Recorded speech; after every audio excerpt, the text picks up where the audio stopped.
You hear me well? Yes. Thank you very much. I'm going to switch on my camera. My camera should be on the screen on the right side here. There you go. Now it should be working. Okay. Hello, everyone. My name is Michael. I work for the Climate Fresk as the COP26 co-coordinator, just come back from Glasgow a few days ago. That was a very hectic experience. And I'm very pleased to moderate this panel session today on Climate Fresk, and more specifically on a program that we call Climate Education Kickoff. So today with me, I see that the slides are not on for now. Maybe the technical team can make the slides appear on the screen in the middle so that everyone can see what we're going to be talking about. But in any case, as I was saying, so today I'm going to be moderating a panel session on Climate Fresk about a specific program called Climate Education Kickoff. And today with me, I have Quinten, who is a student from Strathclyde University, which is a university based in Glasgow that has organized a Climate Education Kickoff during COP26. And I also have Aline on my right side, who is who's been working for Climate Fresk as a Climate Education Kickoff, or also called CICO coordinator. So thank you very much for the slides. So we're going to be starting the presentation talking more about Climate Fresk itself first, talking about the NGO, about key figures and key facts about the NGO, and presenting you the workshop, which has the same name, which is Climate Fresk. And then we will be talking about more specifically the climate education itself, presented by Aline. Then I will have the time to ask a few questions to both Aline and Quinten about their experience as CICO coordinators, also about what is the experience of running the workshop and what is the experience of being a facilitator during the Climate Education Kickoff program. And then we will open the floor for questions. So please, if you have any questions throughout the panel session, please write them down somewhere and feel free to ask your questions. Okay. Yes, sorry for the question. Sorry, I remember all the attendees that you have two options for the question. You can raise your hand. You have a special feature for that. It's quite easy, and this way all the speakers can see that, because you have a hand on the top of your head, on the head of your avatar. And if you prefer, you can write your comments or your questions on the chat, the public chat. Thank you very much for this comment. So now I'm going to be starting the presentation. So what is Climate Fresk? First, I'm sure we all agree on the fact that climate change is a complex topic. There are so many different kinds of elements that you need to consider when it comes to climate change to properly understand the magnitude of the problem and its complexity. It's also a sensitive issue because not everyone agree on the main causes, and not everyone agree on the solutions as well, and the things we need to implement and the things we need to change. And it can also be boring. Like if you have someone talking to you for 2 hours doing a lecture on climate change, like unfortunately some of us would fall asleep because it's a very technical and difficult topic to grasp.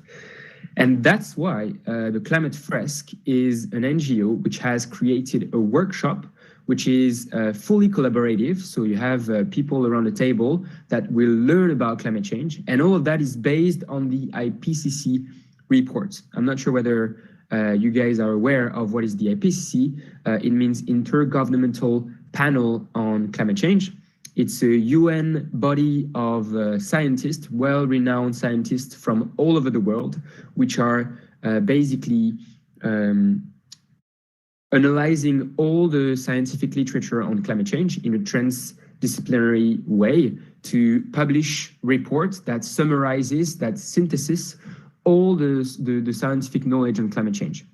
And these reports are very long and very complex. They make like few thousand pages long. So instead of reading these IPCC reports, we created this collaborative game, which are based on them and which enable anyone to understand the causes and the consequences of climate change. So it's how does it work exactly? I'm just checking whether you can see my camera. Yes, I think you can. So it's a deck of 42 cards. It looks like this. So you have these different cards, and each of these cards represent a cause or a consequence of climate change. And a group of 4 to 8 people around a table or online, because we also had to reinvent ourselves because of the COVID pandemic. So a group of 4 to 8 people have to reconnect the cause and consequences of climate change in a collaborative way. So if I show you maybe more like the first set of cards. So here you have like different cards and people have to reconnect them. So for instance, I have like the first card, which is human activities. Usually people have to guess that this is the first card that comes in. Then you have another card, which is fossil fuel. Humans use fossil fuel, right? Then we can ask questions to our participants. What are the 3 kinds of fossil fuel, for instance? And then when you burn fossil fuel, it leads to CO2 emissions. And then when you have CO2 emissions, it leads to additional greenhouse effect. And most of the time, people struggle to understand or to explain what is a greenhouse effect and why do we talk about additional greenhouse effect. And then additional greenhouse effect leads to temperature rise. Temperature rise leads to melting of sea ice. Melting of sea ice leads to other things, etc., etc. And that's just like the first few cards of the set 1 out of 5 sets of the Climate Fresk. So the first phase of Climate Fresk is playing with these cards in a collaborative way with a group of people to understand the cause and consequences of climate change. Again, you can have like the in-person version, which is the pictures on the top, and then you have the online version. Then the second phase of the Climate Fresk workshop is a creativity phase. So we've spent most of our time in our brain trying to understand climate change. And then you're going to be using colors, you're going to be giving a name to the collage, you're going to be redoing the arrows between each card to make sure that you anchor the knowledge. Then the third phase is sharing emotions. We're going to have people doing a round table of emotions so that they can express how they feel. With our experience, we've seen that it's quite emotionally engaging to do this workshop. Sometimes people can feel fear, can feel anxiety, can be stressed, or can feel anger because of the reality of the climate emergency. So it's very important for us to create a space, a safe space for people to share their emotions. And lastly, we have a phase where people are sharing ideas and suggestions on what we should do in order to tackle this climate emergency. I see that there is like a little bubble on top of my head. I'm not sure what it is, but anyways.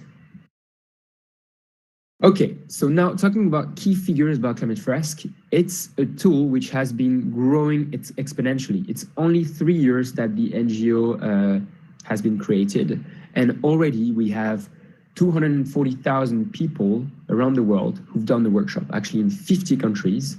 The game has been translated in 35 languages, and all of that is volunteering because we have a community of 10,000 facilitators who are volunteers and who are spreading the tool across the world. More specifically regarding universities, we have now 240 universities, I think, of universities who've done the workshop. It's exponential, and why is it so? It's exponential because it's scientifically robust. Again, the IPCC report is the best available science in terms of climate change. So it's just, you know, like you cannot disagree. Really, it's like really the best available science. The second reason why it's exponential, it's in Creative Commons. So it means that the cards are available to download for free and to be used by anyone for free. on our website. So that means that anyone's, you for instance in the room, if you want to become a facilitator yourself, you can. And if you want to run workshops for free around you, to your family first, maybe to your friends, or obviously within your universities, you can. And I would say the third reason is that anyone can become a facilitator. The goals of the NGOs, there are two of them. Number one, to make as many participants play the workshop so that we have as many people around the world aware about climate change. And the second goal is to have as many facilitators as possible to actually spread that knowledge. So that's why this game is a very empowering tool to enable anyone to share about climate change science without being an expert, because most of, if not all the information are already on the cards. For instance, like here on the game, you have like things which are written behind the cards. So the facilitator is just here to provide the cards and to make sure that everyone reads what's behind so that they understand the relation, the causal and consequences relationships between each card. So that's why it's exponential and it's growing super fast. We have a number of players who've done the workshops throughout the world. Like we have universities, obviously, like Strathclyde University, I was mentioning about it, University College London, Schumacher College, Stirling. We have a number of universities in France as well. We have like COI 16, which is the Conference of Youth. So it's like young delegates before COP26. They had a gathering, delegates from all around the world, and they played a workshop. We have also corporates like Google, BCG, KPMG, and others. There are even companies who've decided to fully train the entire company, all their employees, to the Climate Fresk. Valérie Masson-Delmotte, she's the IPCC co-chair of the work group number 1, and she is our official sponsor. We actually met her in person during COP26. And she's really supporting this workshop, which is great because she represents the science, and we have regular conversations with the people from the IPCC to make sure that our cards are up to date and that we provide the best available science at any time. Just a quick information because it was last week. But we've been to COP26. We brought 160 facilitators from Climate Fresk. We were in many different places. We were in the blue zone, which is where the decision makers are. We were in the green zone, and we were in the city. We've done workshops with over 10 universities and schools. We've done hundreds of workshops, trained almost 100 facilitators, and did a lot of quiz. Quiz is a format which is adapted to events, so that's the picture that you can see here. It's not exactly the full workshop, but it's a format which is quite adapted when you have an event. The idea for us in COP26 was to basically put climate education at the forefront of climate action, because we truly believe that we won't be able to avoid climate catastrophe, we won't be able to respect the Paris Agreement without making sure that everyone understands the causes and consequences of climate change, that everyone understands what is at stake and what we should be doing about it. So that's why we went we attended COP26, and that's also why we've been doing a lot of workshops and trainings there to make sure that we can spread this tool, which is very powerful. It's not the only tool about climate education, but the pedagogy that is used is very empowering and powerful. Now I'm going to leave the floor to Aline. Aline, if you would like to take the mic and tell us more about the Climate Education Kickoff program. Yeah, thank you very much, Mike. So I'm broadcasting my camera now. Can you hear me? Just a second, I'm going to switch off my camera so that you can use it. Yeah, there you go. Yeah, okay, thank you. Hi everyone. Okay, I see you can hear me, and the slides now. You have to click on the slide in the middle so that you can pass them. Yeah, I think that's it. Okay, so thank you, Mike, for the introduction. So, oops, not too fast. I'm just gonna get back to the slides before. Yeah, so hi everyone, very happy to be there to talk to you about this special program of Climate Fresk called Climate Education Kickoff, in order to organize events where Climate Fresk workshops are run in a large scale. So what is Climate Education Kickoff? It's like the masterpiece of the Climate Fresk NGO. It is an event we organize in higher education institutions, in which, in the same room, at the same time, you have plenty of Climate Fresk workshop running. That enables like a lot of people, students or staff, to understand the causes and consequences of climate change at the same time. And this is very powerful because it creates a dynamic in the whole university, and it also avoids eco-anxiety because you learn all this with a group, with all your friends, with all your colleagues, and so this is very powerful. So the aim is, of course, to scale quality climate education throughout the world. So I will tell you about the numbers after. Like, it's now worldwide, and it's like hundreds of universities that have already organized it within their university towards students or towards staff, which is very important also. So this enables people to understand, of course, climate change, to develop critical mind about climate science in order to avoid fake news also, to prepare universities for the transition, because I will talk about this, we try to make the universities autonomous about raising awareness about climate change, and also to transform education programs while training people internally. So next slide. Okay, so like the Climate Fresk, it has grown exponentially since its creation. So the program, this Climate Education Kickoff program, was born in 2019. It was only for 10,000 students at first, but the year after it was five times more in plenty of engineering schools, business schools, universities, mostly in France. And this year, in 2021, we reached 100 students and staff within the world in universities, in more than 240 universities. We trained 300 facilitators internally in the universities, and reached students in 10 different countries. We were in France, we were in UK, we were in Belgium, in Spain, in Portugal, we were in Russia, well, in plenty of different countries. Next slide. And so, yeah, so the Climate Education Kickoff relies on the basis is we train facilitators internally. Michael said it's easy to facilitate a workshop. You don't have to be an expert. Oops, oh no, the slide, sorry. It's easy to become facilitator, sorry for that, because as a facilitator, you just have to know the card, to have the document we give you during the training, and to tell people to look at the cards and to order them from cause to effects. This is what you have to do. You don't have to bring knowledge. The knowledge is already in the card, so you don't have to be experts. Staff can become facilitators. Students can become facilitators. I personally trained facilitators that were 13 years old, and they facilitated workshop for their class. So this is really something that everybody can do. So what we try to do is, for Climate Education Kickoff, we train all the facilitators team internally in the university so that we can scale up the events, and so the university is autonomous in order to organize this event again without the help of the NGO after. So for this, we have several steps. Okay, so for this, we try to recruit a team of facilitators inside the university.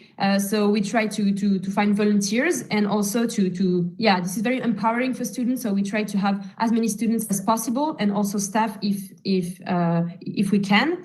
And after we train them, this has two steps. First, they participate to the workshop. It's a 3-hour workshop. And after, it's only a 3-hour training in order to become facilitators. After this, we manage everything. Like, we provide, of course, we manage the logistics. They have the game, they have the paper, they have everything, pens, etc., paperboards, and we run the events with them, helping them to facilitate for the first time. So this is very empowering for them, because they become climate education leaders themselves.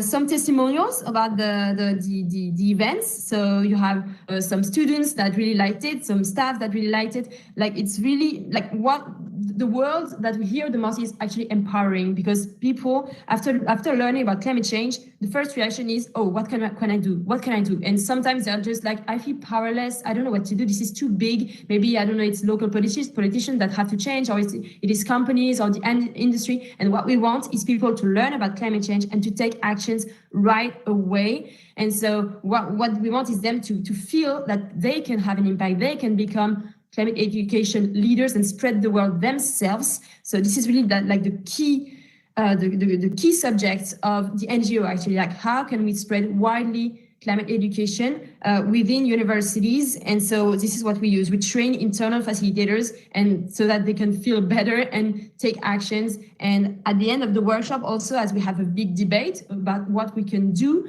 like to tackle climate change, of course, we try to orientate this debate towards what can I do inside the university. So the workshop becomes like a big brainstorming with sometimes thousands of people thinking about, okay, this is the carbon footprint of the university. What can we do collectively? What can I do individually, but also what can we do collectively so that so that we reduce this carbon footprint? So what can we implement? Maybe, I don't know, like, is it easy to come by bike to the university, or what can we change about it? Like, what do we eat in the university's restaurant? Okay, can we lower the carbon emissions, etc., etc. So this helps people think about what they can do, what they can implement right now as a group inside the university, inside the institution. Moving to the next slide. One. No. Sorry, it's a little bit slow in my computer. Okay, yeah, facilitating your first workshop can be a little impressive at the first time. So we provide coaches, which are experienced facilitators. Oh, sorry for the slide, I'm struggling with them right now. So we provide on the D-Day some experienced facilitators that do not facilitate, they're just here to help people facilitate, because students and staff is sometimes their first workshop to facilitate, and so as they are a little scared at first, they have these experienced facilitators to help them during the whole workshop in order them to have a good time also, because what we want is them to have a good experience and want to facilitate again without us. We want the establishment, we want the universities, the business schools, the engineering schools to be autonomous, that they can run these big events by themselves, and so that we raise awareness very widely, even without the help of the NGO. So we have the coordinator providing coaches, and the coaches have facilitators team, and every facilitator will run workshop for 1 or 2 tables of participants. Participants, I insist on this, can be students and staff, and this helps people create bonds within the university, because we're all affected by climate change. This is important. We're all affected, and all departments of the universities are affected too. So this is not only for physics students or biological students. This is for everybody: students, staff, history students, social students, I don't know. And so this is very powerful to bring to create bonds between students of all departments and staff. So this is it for the climate education curve. I now leave the floor to Michael for the rest of the panel session, and I'm cutting my camera now. Thank you very much for your attention. Okay, did it work? Yes, it did. Okay. Yeah. Okay. So I'm ready. Thank you so much, Aline, for this very interesting presentation about Climate Education Kickoff program. We have a new special guest coming in. I'm very pleased to have with us Scott STRACHAN. He is working as a senior lecturer at Strathclyde University, and he has been our main point of contact to organize the Climate Education Kickoff at Strathclyde during COP26. Thank you very much, Scott, for being part of us today. As you know, it's like a 3D virtual world, so it's like always very hard to kind of like catch up with the functioning of this space, but we've managed to be all here, so I'm very happy about this. All right, so I'm gonna be asking the 3 of you guys, Quinten, who again, as I said, is a student at Strathclyde. Thank you, Quinten, for being here. Aline, who just spoke, and Scott, I'm going to be asking you like a few questions, and then we will open the questions for the floor. First, Quinten. So you discovered the workshop quite recently. Could you tell us more about your personal experience about the workshop? And also, you also became a facilitator yourself. So could you tell us more about what you thought about the workshop, and also what was your experience as a facilitator? What were the benefits that you could get out of it, and the challenges that you faced? Yeah, I'll talk about that. Maybe I can put my camera. Let's see. Yeah, you can set up your camera on, and don't hesitate to go to walk on stage if you want, or you can stay seated. Up to you. All right. Yeah, you can stay here. That's fine. That's fine. All right, up to you. I'll walk on. Perfect. So, hello everybody. I'm a student at Strathclyde University, especially I'm a business student. And I did my first workshop for the Climate Fresk in September, so quite recently. And so I want to talk about my experience. I really love the Climate Fresk because it's something that's super engaging.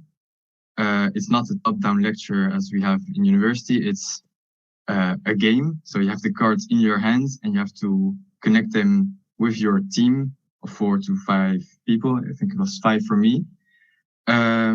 So it gives a great overview of the effects of climate change, and you build it yourself with the cards, which hold all the expertise. So I thought it was a great overview. And as I said, I'm a business student, so I had CSR, so corporate social responsibility classes. I had sustainability classes, but I've never had any classes on climate change science.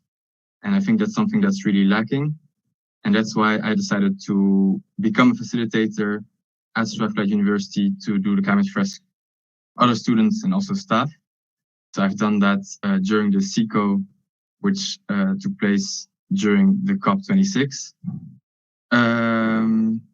Yeah, so I thought it needed the university lacked this kind of knowledge and in its teaching. So that's why I wanted to join as facilitator. And yeah, so it's a great tool, I think, that can bring something more to the teachings in the university. All right, thank you very much, Quinten, for this testimony. That's very valuable. I'm going to ask now, maybe Scott. First, do you mind introducing yourself, like in a few words, and telling us why did Strathclyde University decide to organize a climate education kickoff this year during COP26? Scott, over to you. You can switch on your mic on the bottom left of your screen, and you can stay on your seat or you can go in the floor, up to you. Yeah, no problem. I don't know if you can see me. No. Can you hear me okay?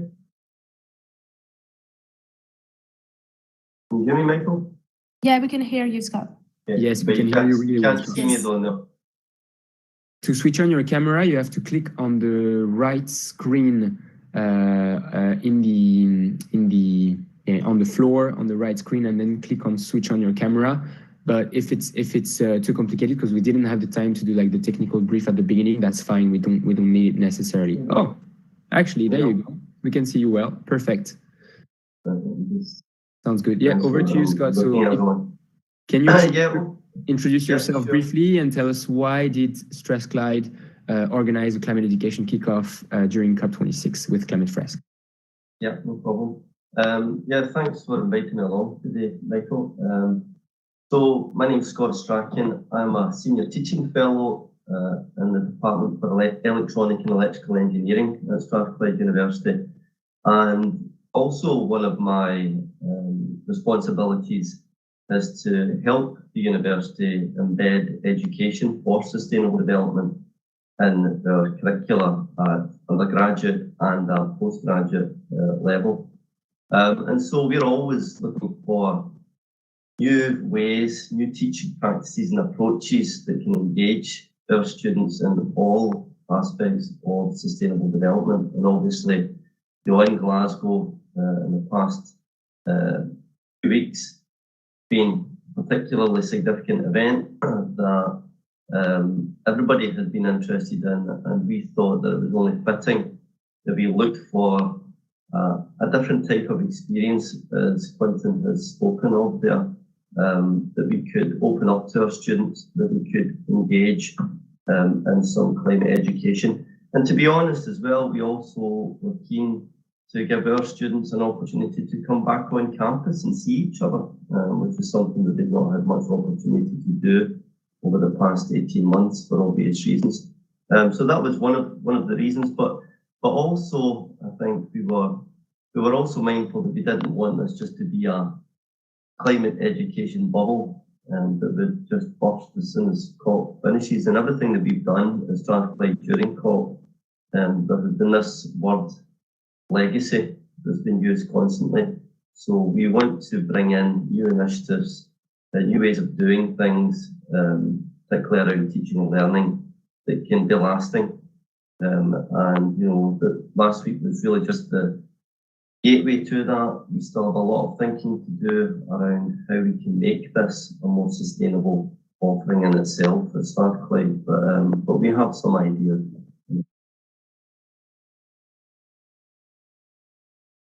All right, thank you very much, Scott, for your testimony.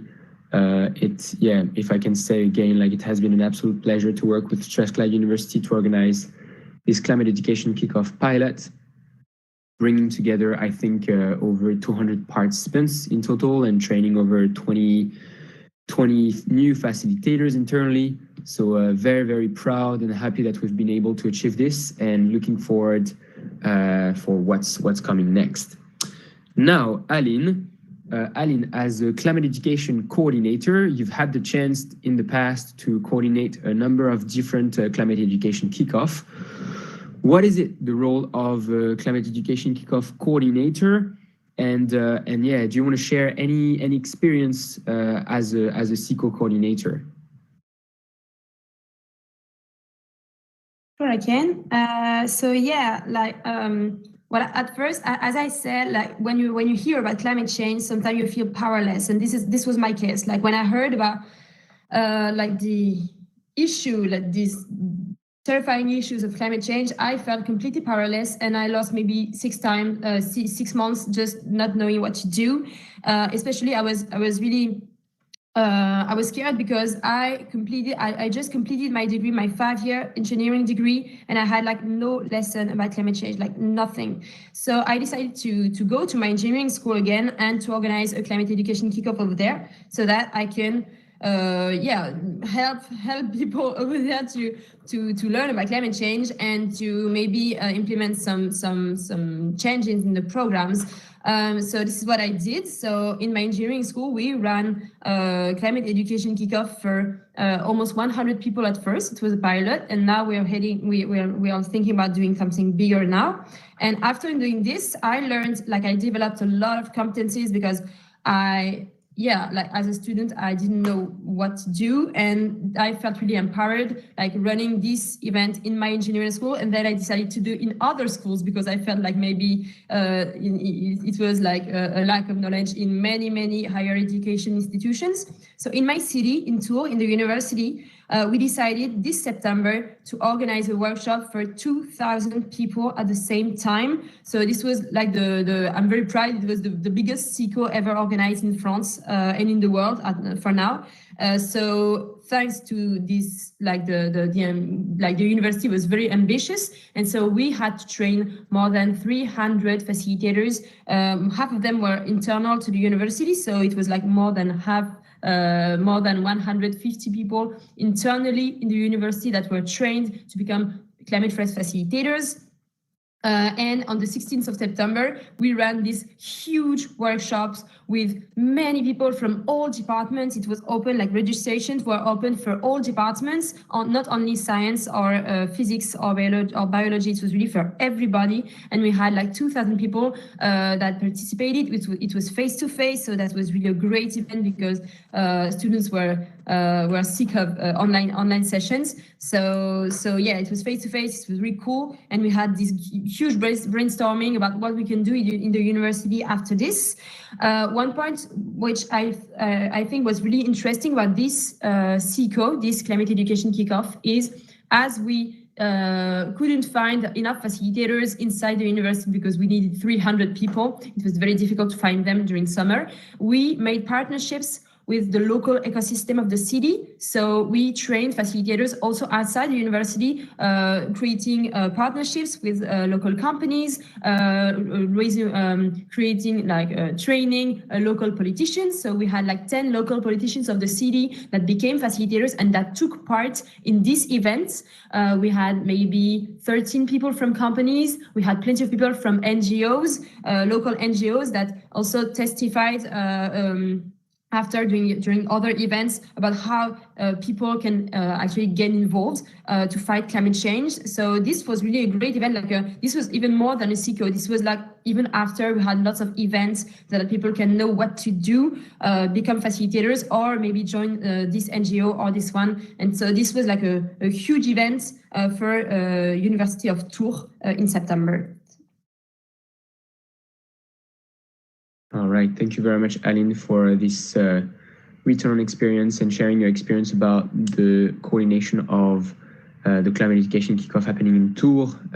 Really, really impressive figures here, like over 300 facilitators trained, not only in the university, but also local networks, and also having like 1,000 participants. So we can really see and grasp the kind of impact you can have with the Climate Education Kickoff program in higher education.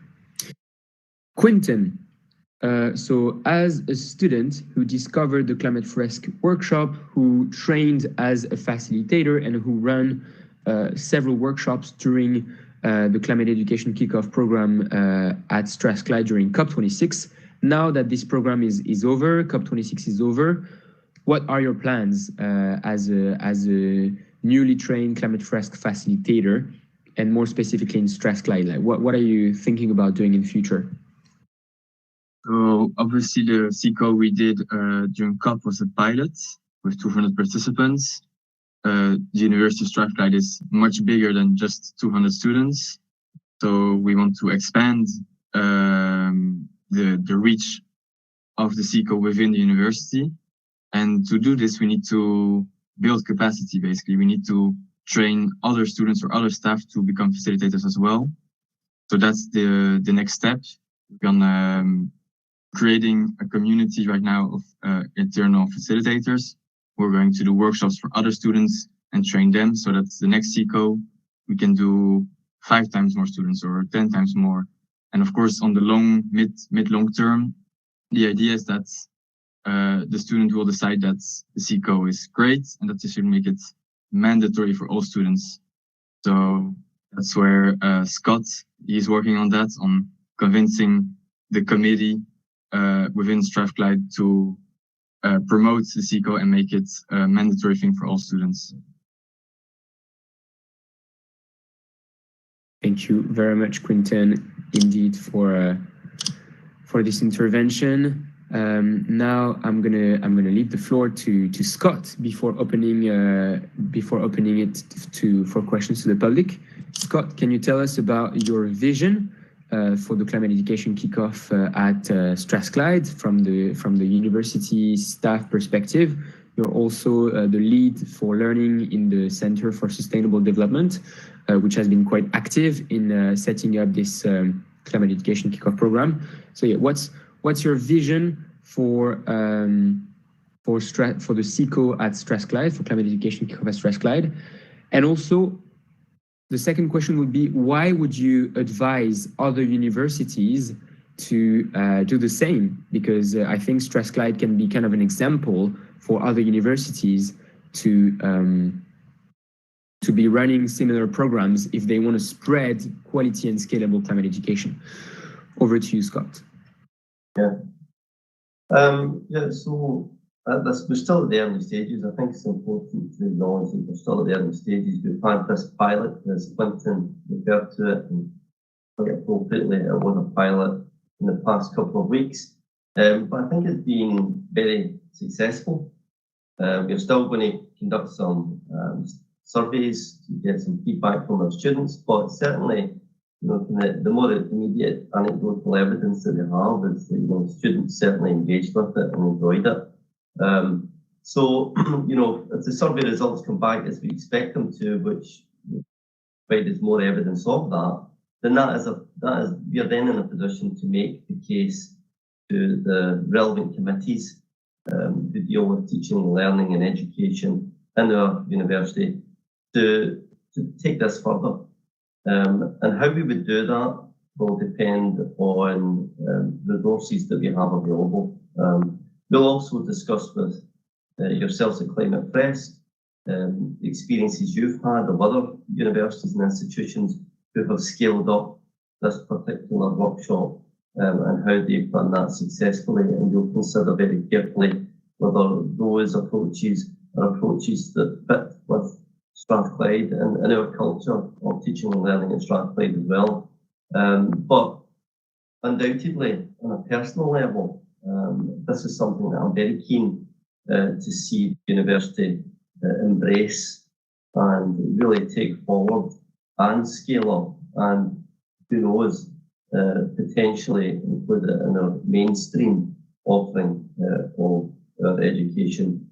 I can already think of certain modules where it would be a very nice fit, but we could also consider other opportunities, perhaps in student induction weeks, where we could offer this as almost a mandatory type of offering. But there are, as I said, there are resource implications there, logistical, practical implications that we have to consider very carefully. But certainly, from a personal perspective, I'd be very keen for the university to take this forward, scale it up, and that's certainly something that I'll be working hard to convince them to do. Thank you very much, Scott, for this testimony. Very excited about the future on potentially how to make this program develop within the university. I was very, very pleased to see that Strathclyde has been, I think, writing on it. I've seen a program called Legacy from COP26, and that Strathclyde wants to spread more about climate education and potentially integrate it into the curriculum, which I think is really great. And also, I've been pleased to see that ministers of education and ministers responsible for addressing climate change during COP26 in the Blue Zone have been committing to integrate more and more climate education in formal education systems. So I think we're heading towards the right direction in terms of spreading climate education. And Climate Fresk has this very engaging format, which enables anyone to take part and also to be an actor, a climate education leader in spreading climate literacy. All right, so we're going to be opening the questions for anyone in the audience. If you'd like to speak or either to ask a question, this is the right moment to do so. Is there any questions from the audience?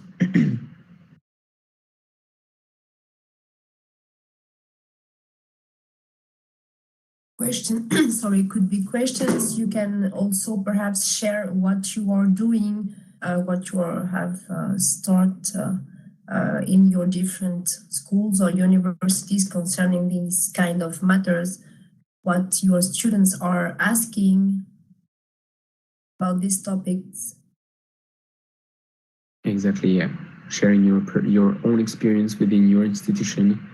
Are you implementing any kind of program, similar program to educate young people about what's going on with the climate emergency and probably the biggest challenge of humanity today? Do you want me to answer that one? Yeah. Yeah, it's a good question. I've been kind of involved in this area for maybe the past, 7 years perhaps. And in that time, speaking from the perspective of a UK institution, I've certainly seen a big shift in the higher education sector specifically, because that's where I operate. From thinking about sustainability generally, moving from thinking about it in terms of our estates, so what we put in the roofs of our campus, much more towards education and effectively what we put in the minds of our students. And a lot of that has been driven by the students themselves. It's clear the students want more of this embedded in their education. And in the climate crisis and the climate issue is obviously one of the biggest challenges of our time, and will continue to be so for the rest of this century anyway. But also I think it's important to acknowledge and note that there is also the other two pillars, on either side of the environmental pillar here, the social pillar and the economic pillar of sustainable development. And a lot of our thinking is around how we can develop programs that really emphasize the interconnectivity of these systems to our students. And I think it's important as well that when we're doing that, we're not just educating our students about sustainable development, but we're educating them for sustainable development so that they can affect change and not necessarily wait until they've left university to do that, but they can actually do that through their education at university. And that means employing very action-oriented, experiential, transformative types of learning program. One example I can give you of that is a program that we run called Vertically Integrated Projects for Sustainable Development. It's not the best title in the world, but it's the one that we've inherited. I won't give you the reasons why, but that is the name of it. The vertically integrated part of it suggests or refers to the concept that we can have students who can become involved in a research project focused on an area of sustainable development. It could be very focused on climate, it could be focused on some kind of social or economic aspect, but generally there is we encourage our students to take that kind of holistic view and interconnected view of the problem. And they actually work with their academics and researchers, and these students can remain involved in these projects for consecutive years, depending on which degree program they're actually on. So that means you could potentially, in my department, be an electrical engineering student, joining a project in second year, staying involved in third year, fourth year, and even into your fifth year, potentially. And these projects, I say, are also very focused on sustainable development. But what that also means is that we have students who are working with students from different year groups collaboratively in these research projects. And they can also work with students from different disciplines, so potentially from different faculties. So effectively what we're trying to build here are multidisciplinary or interdisciplinary student research groups that work in partnership with their academics to address some of these challenges, and we've framed these challenges, as you might expect, around the 17 Sustainable Development Goals of the UN. We currently have in the order of 24 student projects in place. All of these students get formal academic credit for their participation. So this is a embedded part of our curriculum. It's very research, we call this research-based or inquiry-based education for sustainable development. I could speak much more about it, but I'll stop there. Thank you very much, Scott, for this very practical example of how can you not only educate students about climate change, but empowering them to actually take part and do practical work, in that very case, researching on the topic. So that's a really good example. Any other person having any question or comment, remark in the room that'd like to speak? I see that some of you are writing questions on the chat. Please do so. Don't hesitate. We're here for that. Any questions about Climate Fresk, about the workshop, about how to spread climate education kickoff within a university or in a higher education context?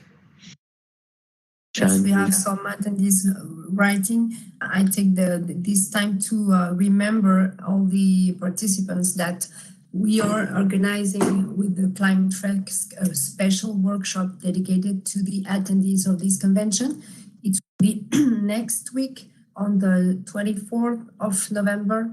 We will send you the link to register for this special workshop if you want to attend. So this is the full workshop, 3 hours workshop to really immerse and understand, to really practice this workshop and better understand how it works and how you will be able to develop and to implement this in your schools. Thank you very much for this. I'm still writing, so we have a question.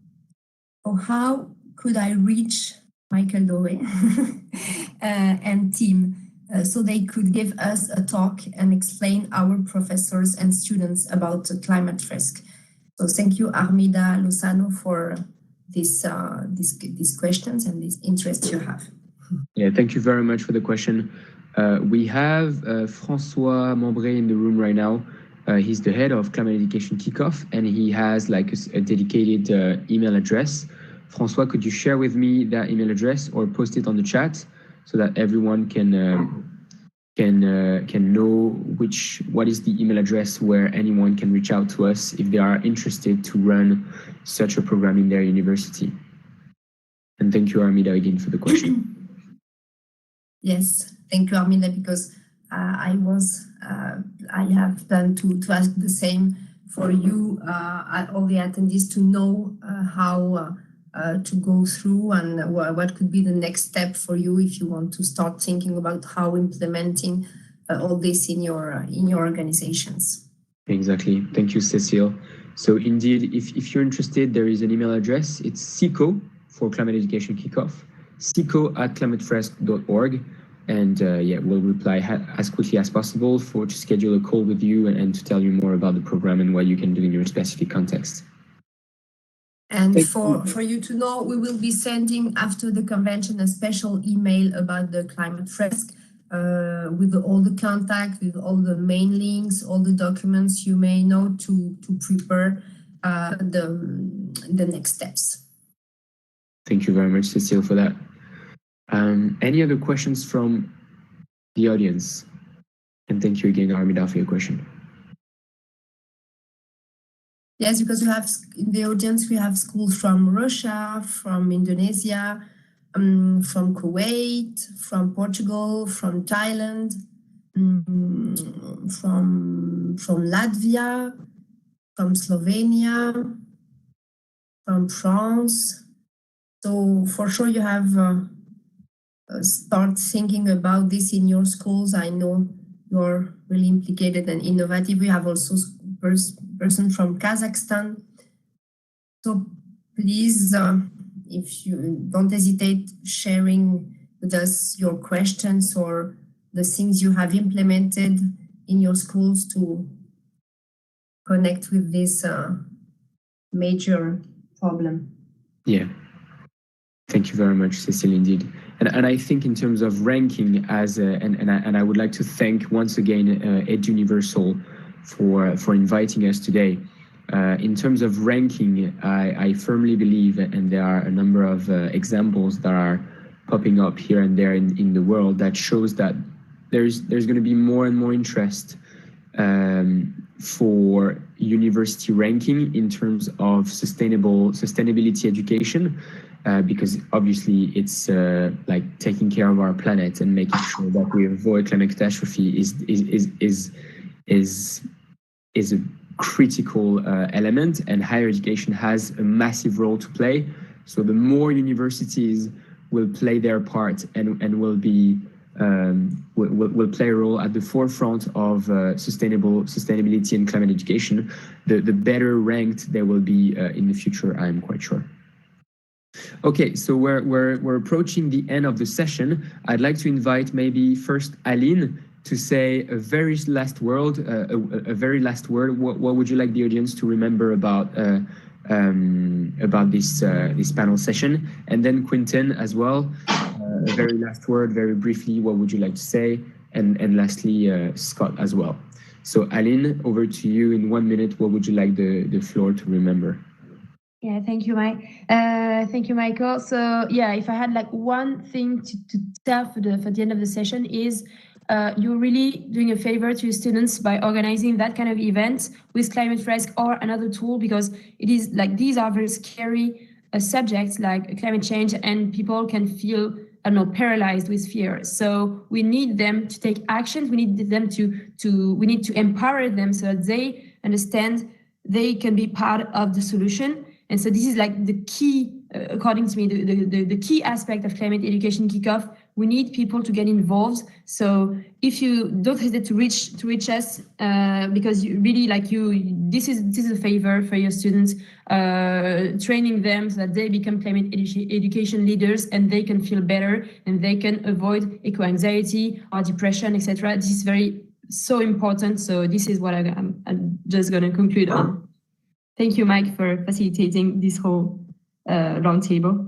My pleasure. Thank you very much, Aline, for being here and sharing your experience with us.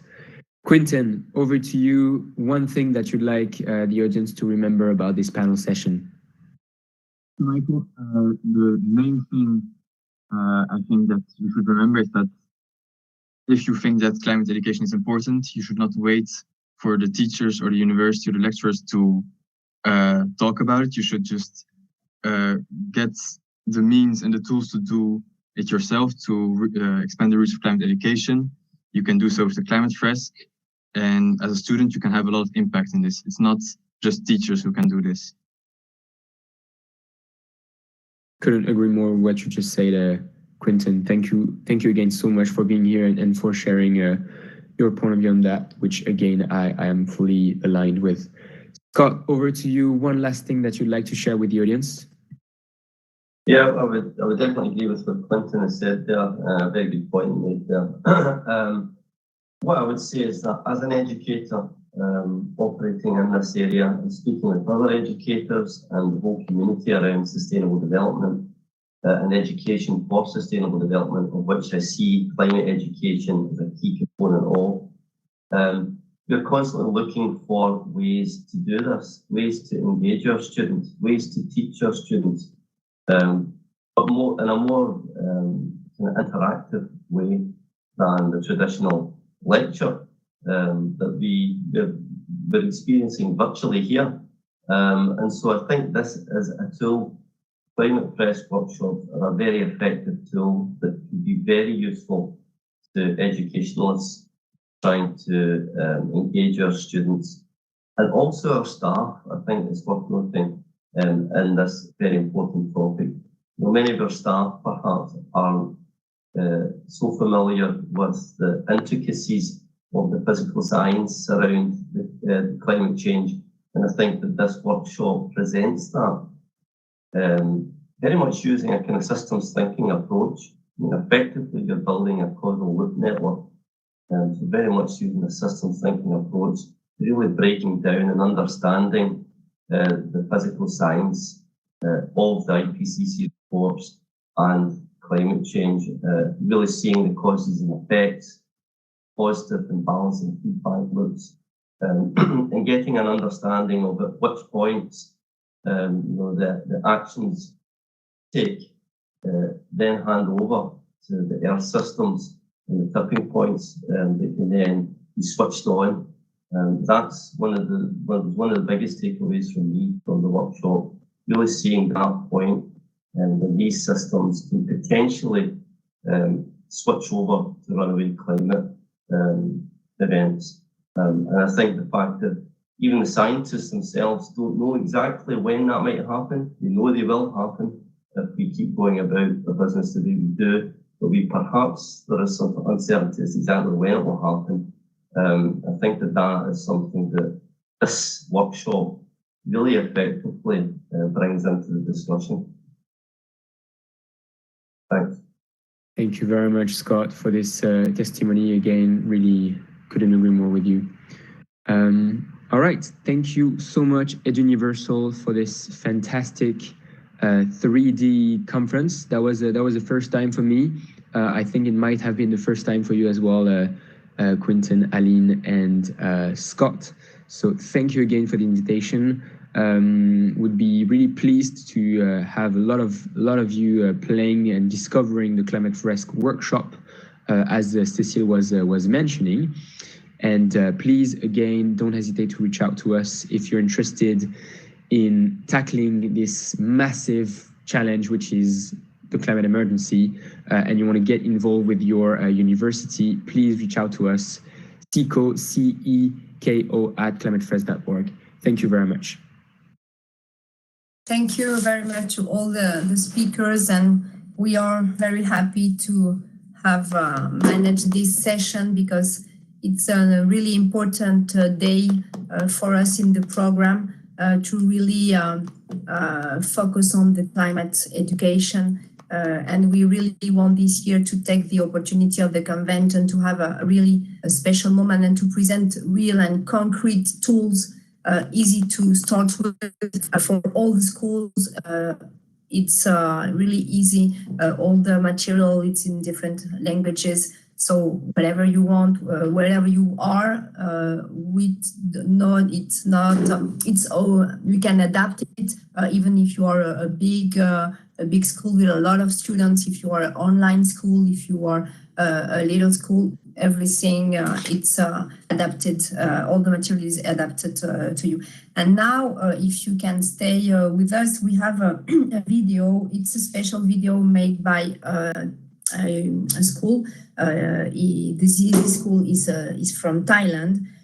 Is the Quinten University, the College of Graduate Study in